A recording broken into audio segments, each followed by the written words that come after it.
بسم الله الرحمن الرحيم. الحمد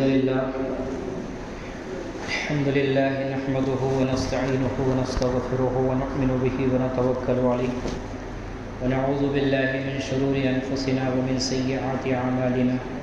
من يهده الله فلا مضل له ونشهد أن لا إله إلا الله ونشهد أن محمدا عبده ورسوله. أعوذ بالله من الشيطان الرجيم. بسم الله الرحمن الرحيم. قل هذه سبيلي أدعو إلى الله على بصيرة أنا ومن اتبعني. قال النبي صلى الله عليه وسلم: يا بني إن قدرت أن تصبح وتمسي وليس في قلبك غش لأحد فافعل. ثم قال: وذلك من سنتي فقد أحبني ومن أحبني كان معي في الجنة. میرے بھائی بزرگ دوستو، اللہ تعالیٰ کا احسان ہے، کرم ہے کہ اللہ تعالیٰ نے مجھے اور آپ کو ایمان کی دولت سے نوازا. ایمان کی دولت کا مل جانا اللہ کی طرف سے بہت بڑا انعام ہے، اور آدمی اس کا روزانہ شکر ادا کرے کہ اللہ نے ہم کو ایمان والا بنایا. قرآن کے اندر اللہ تعالیٰ فرماتا ہے: لئن شکرتم لأزیدنکم. اس کا مفہوم ہے کہ تم شکر گزاری کرو، ہم اضافہ کریں گے. اور میرے دوستو، اگر ہم ایمان کے متعلق شکر گزاری کریں گے تو اللہ ایمان کے اندر بڑھوتری کریں گے. اور شکر گزاری جہاں پر بندہ چھوڑ دیتا ہے، ناشکری پر آ جاتا ہے، تو دی ہوئی نعمت بھی چھین لی جاتی ہے. اللہ کا اگر ہم شکر ادا نہیں کریں گے تو اللہ نے ایمان دیا ہے، اللہ چھیننے پر بھی قادر ہے. بہت سارے ایمان والے اس دنیا کے اندر ہے، لیکن خاتمہ کس پر ہوتا یہ اللہ ہی بہتر جانے. میں آج، آپ لوگ، ہم سب آج اللہ کو مانتے ہیں، لیکن کب کسی غیر کے سامنے جھک جائے یہ بتا نہیں سکتے. کہ جس اللہ نے کلمہ دیا، کلمے کی برکت سے اس کو ماننے والا بنایا، اگر اللہ اس کلمے کی حقارت دل کے اندر پیدا کر دے تو میرے دوستو، جو اللہ کے سامنے جھکنے والا تھا وہ اللہ کا باپ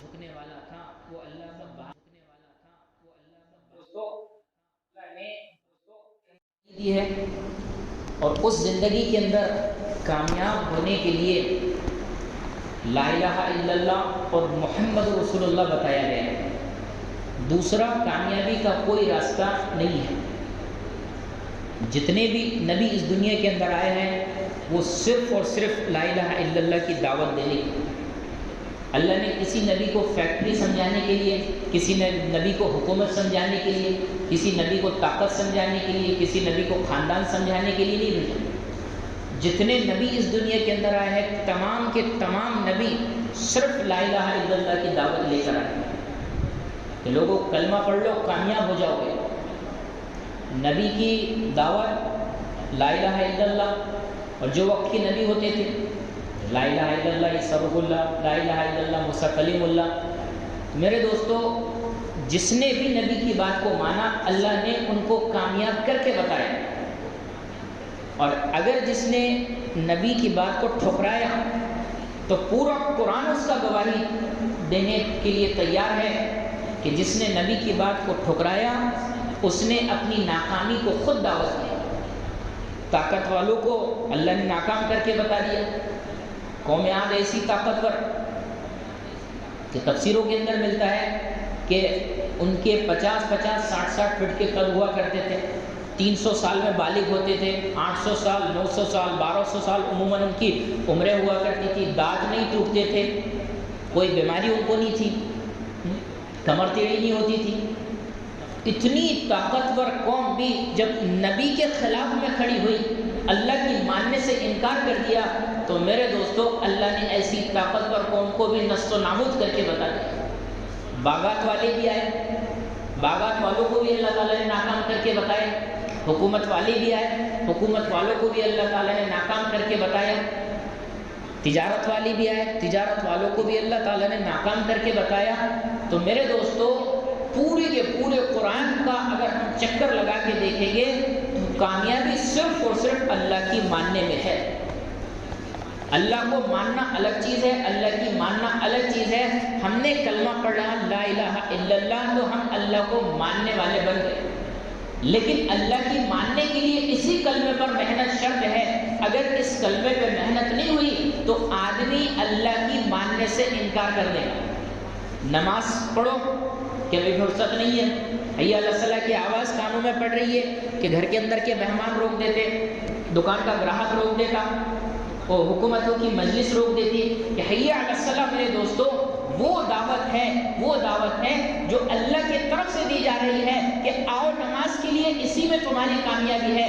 میرے دوستو حی علی الصلاۃ کی طرف جس نے قدم اٹھایا، صحابہ کرام رضی اللہ عنہم اجمعین کے کانوں میں جب حی علی الصلاۃ کی آواز پڑتی تو ان کے چہروں کے رنگ بدل جایا کرتے تھے کہ جس اللہ نے دکان دیا ہے، جس اللہ نے کھیتی دی ہے، جس اللہ نے حکومت دی ہے، جس اللہ نے ڈگری والا بنایا ہے، اب اس اللہ نے بلایا ہے۔ تو صحابہ کے سمجھ میں اللہ کی دعوت آ گئی تھی تو سارے کے سارے مسجدوں کی طرف رخ کرتے تھے۔ آج میرے دوستو اس اللہ کی دعوت میرے آپ کے سمجھ میں نہیں آئی، اس لیے ہم کو مسجدوں کو ویران کرنا ہمارے لیے آسان ہو گیا۔ امت کا 95% طبقہ نماز چھوڑ کے زندگی گزار رہا ہے، اور 5% طبقہ جو نماز پڑھتا ہے اس میں سے 3% طبقے کو نماز نہیں آتی۔ 3% طبقے کو نماز نہیں آتی، 2% پڑھنے والے ہیں، ایک اللہ کے لیے پڑھتا ہے، دکھلاوے کے لیے پڑھتا ہے۔ اللہ کی مدد کہاں سے؟ اللہ نے 100% دین پر کامیابی کے وعدے کیا ہے۔ اور میرے دوستو دین کسی تقریر کا نام نہیں ہے، دین کسی تقریر کا نام نہیں ہے، دین مسلمان کی 24 گھنٹے والی زندگی کا نام ہے۔ اور وہ دین 24 گھنٹے والی زندگی کا نام کب بنے گا؟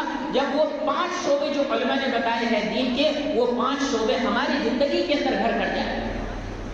سب سے پہلا شعبہ اس میں ایمانیات آتا ہے۔ میرے دوستو ایمانیات کے تعلق سے آج ہم کوسوں دور ہیں۔ یقین کا بگاڑ زندگی کے اندر داخل ہو گیا۔ جس طرح دل کی بیماری سب سے زیادہ خطرناک ہے، اسی طرح دل کا بگاڑ بھی، یقین کا بگاڑ بھی سب سے زیادہ خطرناک ہے۔ یہ دل کی بیماری یہ موت کے قریب لے کے جاتی ہے، اور یہ یقین کا بگاڑ میرے دوستو یہ جہنم کے قریب لے کے جاتا ہے۔ زبان پر کتنے بول جو آدمی جاری کر دیتا ہے یقین کے خلاف، اللہ کے خلاف، کرنے والی ذات اللہ کی ہے۔ اس دل کو سمجھانے کے لیے اللہ کے نبی صلی اللہ علیہ وسلم کو صحابہ کرام رضی اللہ عنہم کا جیسا مقدس مجمع تھا تو 13 سال لگے ہیں ایمان سمجھانے کے لیے، یقین سمجھانے کے لیے۔ تو جب میرے دوستو جب یقین سمجھ میں آیا ہے تو وہ ساری چیزوں کا یقین دل سے رخصت ہوا ہے، اور ایک اللہ کا یقین دل کے اندر داخل ہوا ہے۔ تو یقین سیکھنے کے لیے صحابہ کرام خود فرماتے ہیں پہلے ہم نے ایمان سیکھا، بعد میں قرآن سیکھا۔ آج قرآن سیکھنے کی تو محنت ہو رہی ہے، بہت اچھی بات ہے، مکتب میں قرآن سکھایا جا رہا ہے، جماعت میں قرآن سکھایا جا رہا ہے، لیکن دوستو جب اللہ کہہ رہا ہے کہ سچ بولو، جب اللہ کہہ رہا ہے نماز پڑھو، جب اللہ کہہ رہا ہے کہ غیبت سے بچو، جب اللہ کہہ رہا ہے شراب سے بچو، تو یہ سارے اللہ کے حکم ماننے کے لیے ایمان شرط ہے۔ تو وہ ایمان ہمارے پاس میں ہے یا نہیں ہے، یہ تو ہمارا پرسنٹیج وہ آخرت میں کھلے گا۔ میں آپ کو ایمان والا سمجھ رہا ہوں، آپ مجھے ایمان والے سمجھ رہے ہیں، اس سے مسئلہ حل ہونے والا نہیں ہے۔ اللہ نے کہنا چاہیے کہ میرے دوستو اللہ کب کہے گا؟ جب اللہ زندگی کو دیکھے گا، وہ زندگی قرآن والی ہے، وہ زندگی قرآن والی ہے، وہ زندگی قرآن والی ہے، وہ زندگی قرآن والی ہے یا نہیں ہے۔ میرے دوستو جب زندگی قرآن والی بنے گی تب کہے گا کہ یہ مسلمان ہے۔ اور اللہ زندگیوں کو دیکھنے کے بعد میں کامیابی کے اور ناکامی کے فیصلے کرتا ہے۔ میرے دوستو آج میں اپنی مرضی سے زندگی گزارنے والا بنا، میں اپنی مرضی سے دیکھنا چاہتا ہوں، اپنی مرضی سے سننا چاہتا ہوں، اپنی مرضی کا بولنا چاہتا ہوں، اپنی مرضی کا پہننا چاہتا ہوں، اپنی مرضی کا کاروبار کرنا چاہتا ہوں، اور اپنی مرضی کے ساتھ میں اپنی زندگی کو بسر کرنا چاہتا ہوں۔ میرے دوستو لا الہ الا اللہ تو اپنی مرضی کو چھوڑنے کی دعوت دیتا ہے کہ تمہاری مرضی کچھ نہیں، اللہ کی مرضی پر آ جاؤ تو پھر اللہ تمہاری مرضی کو اپنی مرضی بنا کر غیب سے پورا کرے گا۔ حدیث قدسی کے اندر اللہ تعالیٰ فرماتا ہے مفہوم جس کا کہ میرے بندے کچھ تیری چاہت ہے، کچھ میری چاہت ہے۔ اس حدیث کے اندر میرے دوستو اللہ تعالیٰ اپنے بندوں کے ساتھ میں ایک کاروباری شکل کے اندر ایک بات کر رہا ہے اللہ تعالیٰ کہ میرے بندے کچھ تیری چاہت ہے، کچھ میری چاہت ہے، ہوگا وہی جو میری چاہت ہے۔ آدمی کتنے ہی پیر پٹک لے لیکن اللہ کے مرضی کے خلاف یہ اپنے منصوبے کامیاب نہیں کر سکتا. جو اللہ نے طے کر لیا وہ ہو کر رہے گا. ہم چاہتے ہیں ہم کو نفع ملے لیکن اللہ کی چاہت ہے کہ نقصان ملے. ہم چاہتے ہیں کہ ہم کو لڑکا ہو, اللہ کی چاہت ہے کہ لڑکی ہو. ہم چاہتے ہیں کہ ہماری شادی اچھی جگہ ہو, اللہ کی چاہت ہے کہ تمہاری شادی نہ ہو. تو میرے دوستو اس کو کوئی بدل نہیں سکتا. تو اللہ تعالیٰ کہہ رہا ہے مفہوم اس کا کہ میرے بندے کچھ تیری چاہت ہے کچھ میری چاہت ہے, ہوگا وہی جو میری چاہت ہے. تو میری چاہت کو پورا کر دے, میں تیری چاہت کو پورا کر دوں گا. میرے دوستو اللہ کی چاہت کو پورا کرنے کے لیے لا الہ الا اللہ پر محنت ضروری ہے. یہ لا الہ الا اللہ کی محنت جب بندہ شروع کرے گا تب یقین کی دعوت اس کے زبان سے نکلے گی اور وہ دعوت اس کے دل پر اثر کرے گی. اور دل کا یقین جب بنے گا اللہ کرنے والا ہے تو پھر اس کا دکان کا دکان کا چھوڑنا آسان ہو جائے گا. میرے دوستو یہ دکان کا چھوڑنا, کاروبار کا چھوڑنا, ڈگری کا چھوڑنا, عہدوں کا چھوڑنا, سلطنتوں کا چھوڑنا, یہ لا الہ الا اللہ کی محنت کے بغیر ناممکن چیز ہے. صحابہ کرام رضی اللہ عنہم اجمعین کا جب ایمان بنا تب پکے پکائے باغات چھوڑنا ان کے لیے آسان ہوا, اپنے گھر والوں کو چھوڑنا ان کے لیے آسان ہوا, ان کے بچوں کو چھوڑنا ان کے لیے آسان ہوا. میرے دوستو یہ ساری کی ساری زندگی, وہ خوش و خرم والی زندگی, ان کے باغات والی زندگی, ان کے رشتہ داروں والی زندگی, ان ساری چیزوں کو چھوڑ کر ہمیشہ کے لیے اللہ کے راستے میں نکلنا ان کے لیے آسان کب بنا؟ جب لا الہ الا اللہ سمجھ میں آیا. جس کے سمجھ میں لا الہ الا اللہ آ گیا میرے دوستو اس کے سمجھ میں آخرت بھی آ جاتی ہے. اور جس کے سمجھ میں اگر لا الہ الا اللہ نہیں آیا تو میرے دوستو اس کو دنیا کے سوا کوئی چیز نظر نہیں آتی. دنیا کے سوا کوئی چیز نظر نہیں آتی. اور میرے دوستو یہ دنیا صرف اور صرف دھوکہ ہے. دنیا سے دل لگانے والا کبھی اللہ سے دل نہیں لگا سکتا. دنیا سے دل لگانے والا کبھی عبادت کی لذت نہیں پا سکتا. دنیا سے دل لگانے والا کبھی اپنی آخرت کو پہچان نہیں سکتا. اور دنیا سے دل لگانے والا کبھی اپنی آخرت کی تیاری نہیں کر سکتا. یہ دنیا کی محبت جب دل کے اندر ہے تو میرے دوستو اللہ کا تعلق دل کے اندر کبھی داخل نہیں ہو سکتا. یہ دنیا کی محبت نکالنے کے لیے صحابہ کرام رضی اللہ عنہم اجمعین کو اللہ کے نبی صلی اللہ علیہ وسلم کی صحبت کے باوجود 13 سال لگے ہیں. اور 13 سال کی محنت کے بعد میں جب دنیا دل سے نکلی ہے میرے دوستو, اللہ جب دل کے اندر داخل ہوا ہے تو جتنے تقاضے اللہ نے ڈالے ہیں سارے کے سارے تقاضے صحابہ کرام رضی اللہ عنہم اجمعین نے پورے کیے. یہ وہ صحابہ تھے میرے دوستوں جو ایمان قبول کرنے کے پہلے کوئی ان پر حکومت کرنے کے لیے تیار نہیں تھا. جب انہوں نے ہی ایمان پر محنت کی تو اللہ نے ان کے ناموں کے آگے رضا کا پروانہ لگایا. جو اللہ کے نبی صلی اللہ علیہ وسلم کے نعوذ باللہ قتل کے لیے نکل گئے ہیں میرے دوستوں, جب حضرت عمر رضی اللہ عنہ رائے دیتے تھے اللہ قرآن بنا دیتا. 17, 18 یا 21 مقامات ایسے علماء فرماتے ہیں کہ حضرت عمر رضی اللہ عنہ نے رائے دی, اللہ نے اس کو قرآن بنا دیا. کہ جس کے بول کو اللہ تعالیٰ قرآن بنا دے میرے دوستو وہ کیا حیثیت رکھتا ہوگا اللہ کے پاس میں, کیا حیثیت. لیکن اتنا بڑا ایمان ہونے کے بعد بھی اللہ کے نبی صلی اللہ علیہ وسلم جیسی شخصیت حضرت عمر رضی اللہ عنہ کے بارے میں کہہ رہی ہے کہ اگر نبوت کا سلسلہ جاری ہوتا تو میرے بعد حضرت عمر رضی اللہ عنہ کو نبی بنایا جاتا. کہ جس کے اندر اتنی صلاحیتیں داخل ہو گئی کہ نبوت کا سلسلہ اگر جاری ہوتا تو حضرت نبی کریم صلی اللہ علیہ وسلم کہہ رہے ہیں کہ میرے بعد عمر کو نبی بنایا جاتا. ایسے نبی اور ایسے نبی کی صلاحیت رکھنے والا میرے دوستو وہ حضرت عمر رضی اللہ عنہ جیسی شخصیت اپنے گال کو زمین پر رگڑ رہے ہیں اور زبان سے کہہ رہے ہیں مفہوم جس کا کہ اگر اللہ نے عمر کو معاف نہیں کیا تو عمر ہلاک ہو جائے گا. اللہ نے اگر عمر کو معاف نہیں کیا تو عمر ہلاک ہو جائے گا. میرے دوستو اما عائشہ رضی اللہ عنہا اللہ کے نبی صلی اللہ علیہ وسلم کے ساتھ میں بیٹھے, وہ آسمان کے ستارے نظر آ رہے ہیں. تو ان ستاروں کو دیکھ کر حضرت اما عائشہ رضی اللہ عنہ کہنے لگی یا رسول اللہ جتنی یہ آسمان میں ستارے نظر آ رہے ہیں کیا اتنی نیکیاں کسی کی ہو سکتی ہے؟ اللہ کے نبی صلی اللہ علیہ وسلم نے کہا مفہوم جس کا کہ ہاں اتنی نیکیاں عمر کی ہے, اتنی نیکیاں عمر کی ہے. اما عائشہ تھوڑا سا ان کا مزاج کے اندر ناراضگی پیدا ہو گئی کہ وہ چاہتی تھی کہ میرے باپ ابو بکر کے بارے میں کہنے لگے. اتنی بڑی نیکیاں آسمان کے ستاروں کو وہ گر نہیں سکتا کتنے ستارے ہیں. وہ ناسا والے جو ہے انہوں نے ایک اندازہ لگایا اگر آسمان کے ستاروں کو گننا شروع کیا جائے تو 3 لاکھ سال لگیں گے. 3 لاکھ سال لگیں گے.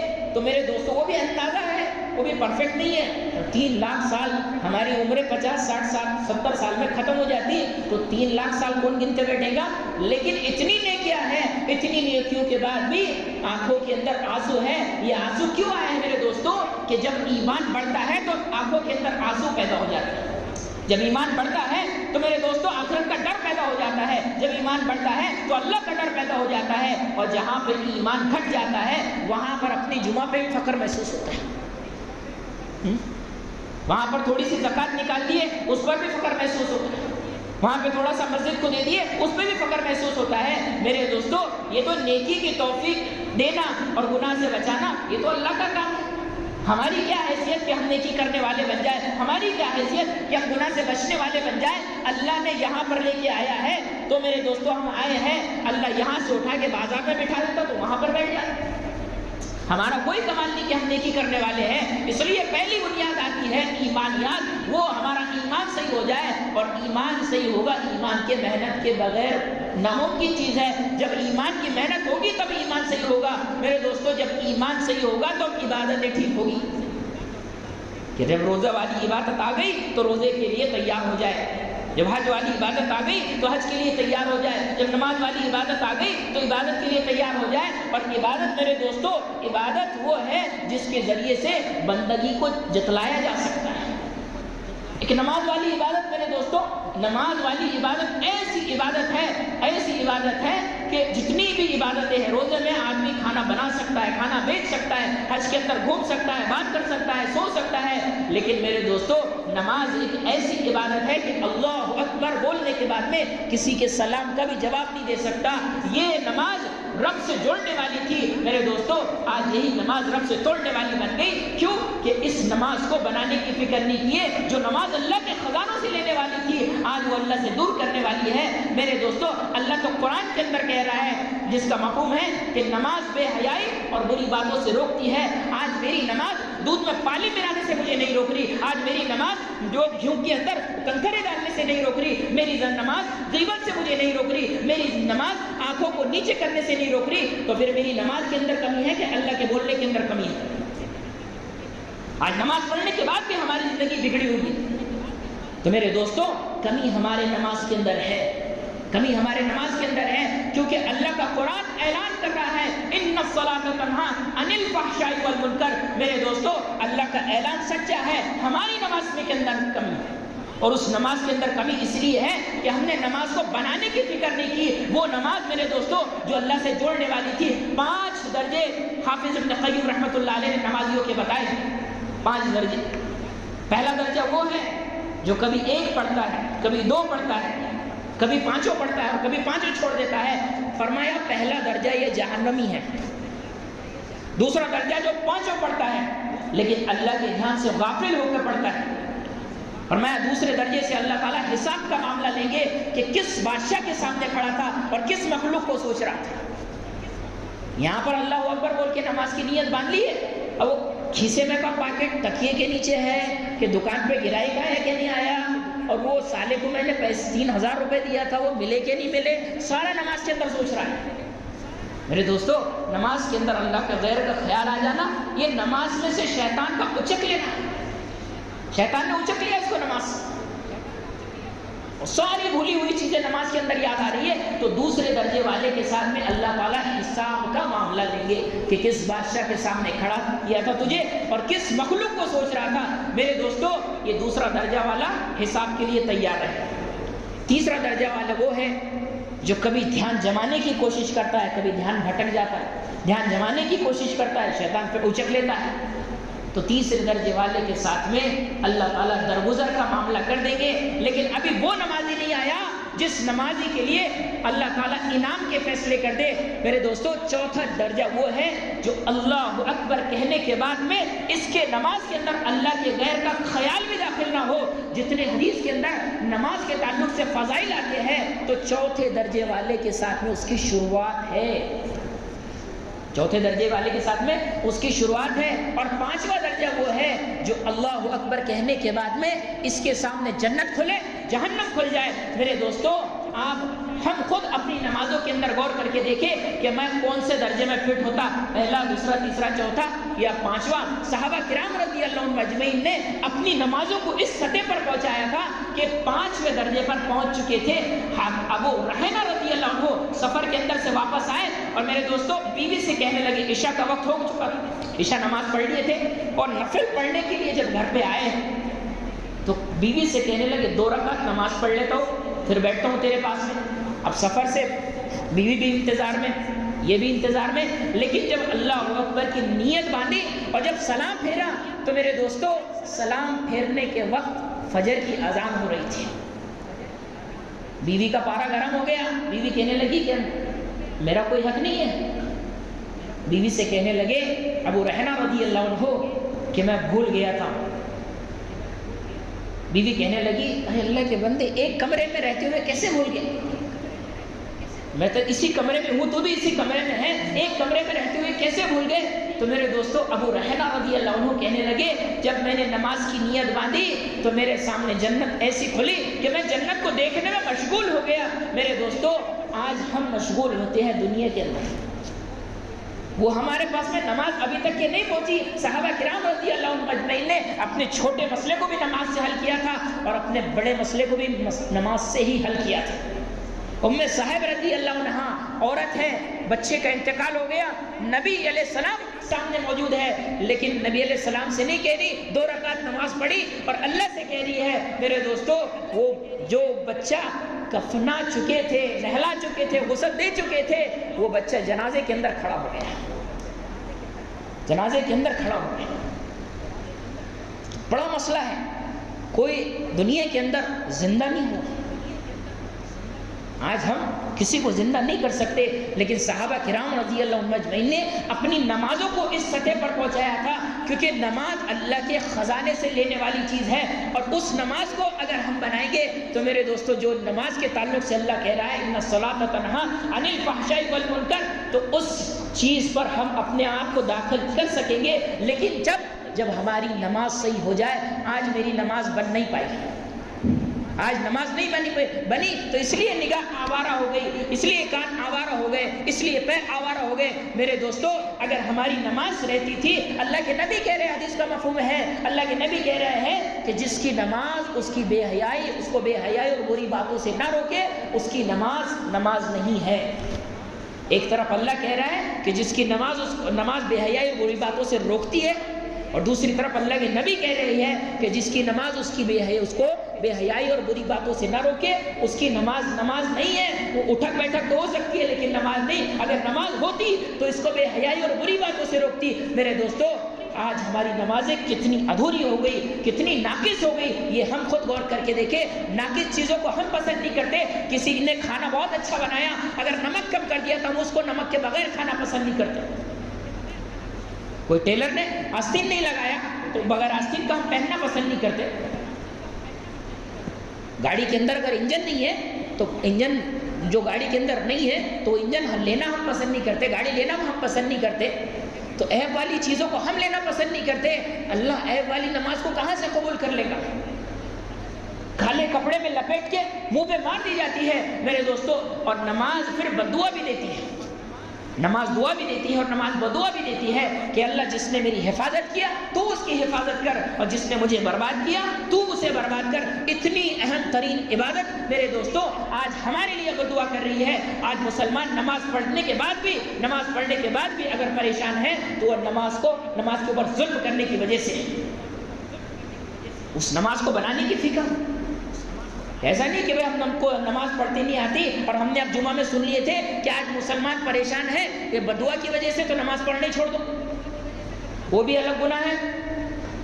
میرے دوستو ہماری زندگی کے اندر تبدیلی آئیں گی صرف اور صرف محنت کی وجہ سے۔ دوسری چیز عبادت ہے، تیسری چیز معاملات ہے۔ آج معاملات کا بگاڑ بہت زیادہ ہو گیا، اور معاملات کا بگاڑ عبادت سے بھی ٹھیک نہیں ہوتا۔ بنی اسرائیل میں اللہ کے نبی صلی اللہ علیہ وسلم نے واقعہ سنایا صحابہ کو کہ 3 شخص کہیں گئے تھے، واپس آئے، ایک غار کے اندر رکے، وہ غار کے اندر وہ پتھر نے ان کو ڈھانپ دیا. تو تینوں وہاں پر مشورہ کرنے لگے کہ اپنے اپنے نیک عمل اللہ کے سامنے پیش کرو. پہلے نے عمل پیش کیا, دوسرے نے عمل پیش کیا, تیسرے نے عمل پیش کیا, ایک نے اخلاق والا معاملہ پیش کیا کہ اللہ میں میرے ماں باپ کو میرے بچوں سے پہلے دودھ پلاتا تھا. ایک دن میں سفر میں چلے گیا تھا, آنے میں لیٹ ہو گیا, تو پھر میرے ماں باپ سو گئے تھے, میں نے دودھ دھویا اور اپنے ماں باپ کے سرانے سے کھڑا رہا کہ جب وہ اٹھے تو پھر وہ دودھ انہوں نے پیا.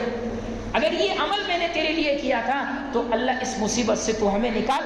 تو غار کا جو منہ ڈھک چکا تھا پتھر تھوڑا سا ہٹا, نکلنے کی گنجائش نہیں تھی.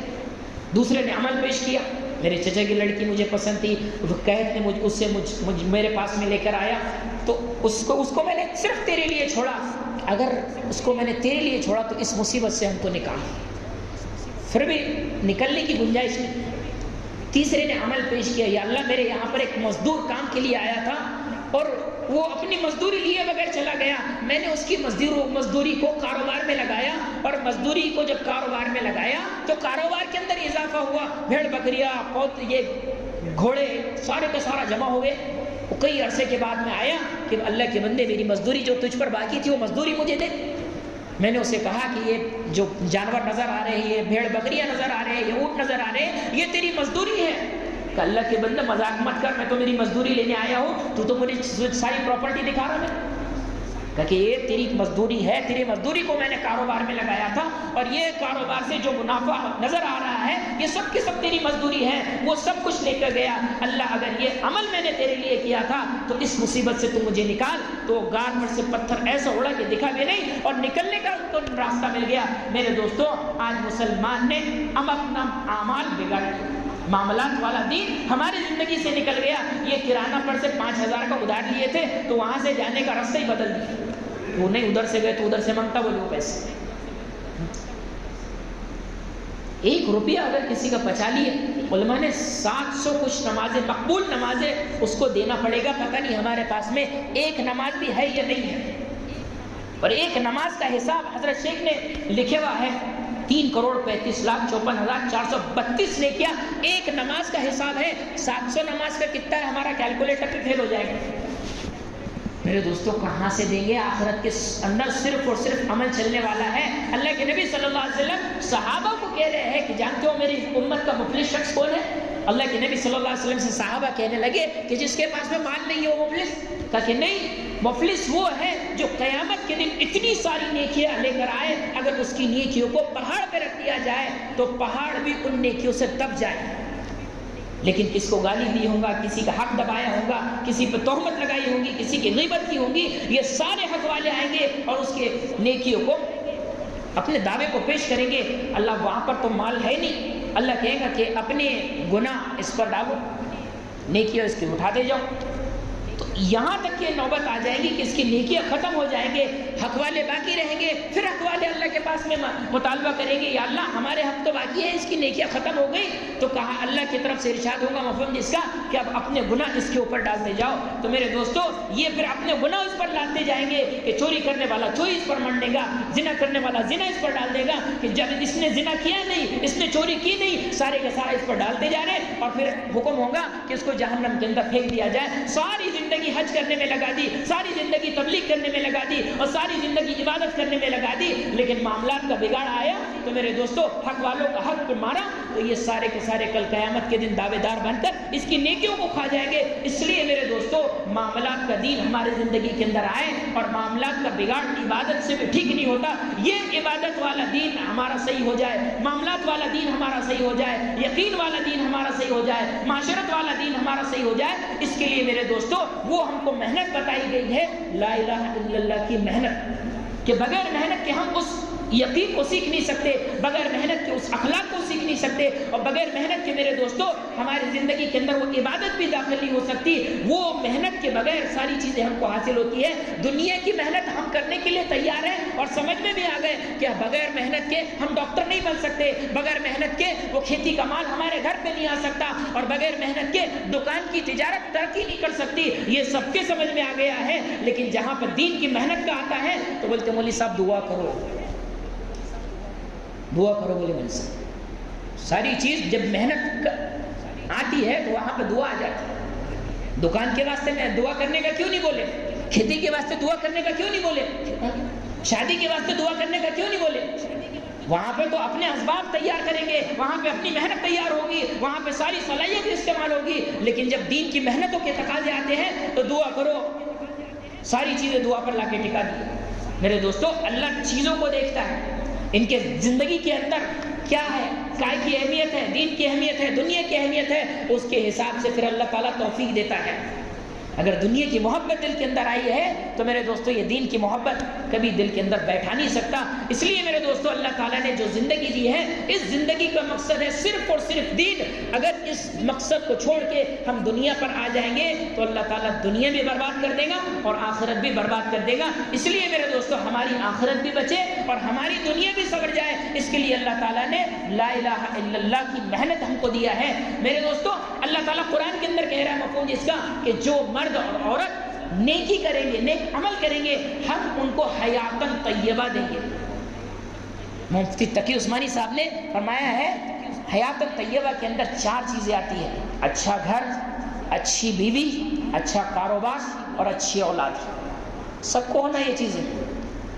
جب نیکی کرنے پر حیاتاً طیبہ ہے، اور حیاتاً طیبہ کی تفسیر مفتی تقی عثمانی صاحب فرما رہے ہیں کہ حیاتاً طیبہ میں 4 چیزیں آتی ہے: اچھا گھر، اچھی بیوی، اچھی اولاد اور اچھی کمائی.